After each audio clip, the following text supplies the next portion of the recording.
بسم اللہ الرحمن الرحیم۔ ستارہ ٹی وی چینل کی جانب سے تمام سننے والوں کو السلام علیکم ورحمۃ اللہ وبرکاتہ، اور عید الاضحیٰ کی خوشیاں آپ کو مبارک ہوں، عید مبارک ہو، اور اللہ تعالیٰ آپ کی قربانیاں قبول فرمائے اور فیملی کے ساتھ آپ کو خوش رکھے۔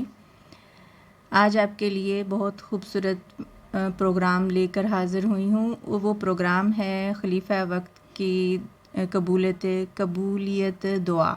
خلیفۃ المسیح ثانی رضی اللہ تعالیٰ عنہ فرماتے ہیں، اللہ تعالیٰ جب کسی کو منصب خلافت پر سرفراز کرتا ہے تو اس کی دعاؤں کی قبولیت بڑھا دیتا ہے، کیونکہ اگر اس کی دعائیں قبول نہ ہوں تو پھر اس کے اپنے انتخاب کی ہتک ہوتی ہے۔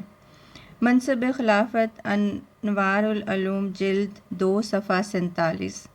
خلیفہ وقت کی دعا کی قبولیت کے کچھ نظارے۔ محترم محمد اشرف ضیاء صاحب مبلغ سلسلہ، مقیم جرمنی، کچھ یوں بیان کرتے ہیں کہ 2005 کی بات ہے، بلغاریہ کے دارالحکومت صوفیہ سے ایک فیملی ہمارے شہر بلاگوف گراڈ آئی۔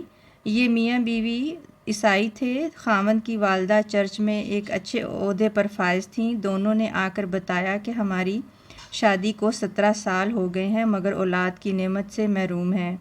یورپ کے بڑے بڑے ملکوں سے علاج کروایا ہے لیکن مایوسی ہو رہی ہے۔ جماعت احمدیہ کے بارے میں سنا ہے کہ اللہ ان لوگوں کی دعائیں قبول کرتا ہے۔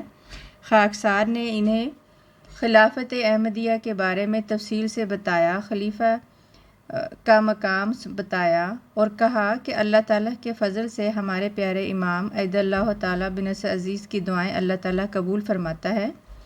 آپ حضور انور کی خدمت میں خط لکھیں، انشاءاللہ تعالیٰ خدا تعالیٰ فضل فرمائے گا۔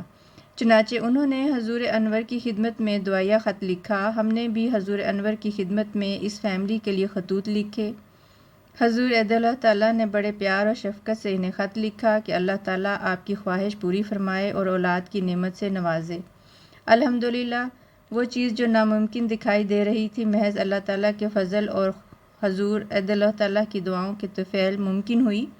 اللہ تعالیٰ نے انہیں بیٹے سے نوازا۔ بیٹے کی پیدائش پر اسپتال سے انہوں نے ہمیں فون کیا کہ آپ آئیں اور اسلامی طریق سے بچے کے کان میں اذان وغیرہ دیں۔ یہ بیٹا خلیفہ وقت کی دعاؤں کے طفیل ہوا ہے، یہ اسلامی بچہ ہے، الحمدللہ۔ تو ناظرین، یہ تھا ایک چھوٹا سا واقعہ، امید ہے آپ کو پسند آیا ہوگا۔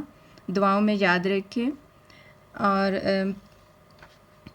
ستارہ ٹی وی چینل کو سبسکرائب اور لائک بھی کریں۔ دعا کریں کہ اللہ تعالیٰ مجھے اچھے پروگرام کرنے کی توفیق عطا فرمائے۔ اللہ حافظ۔ بسم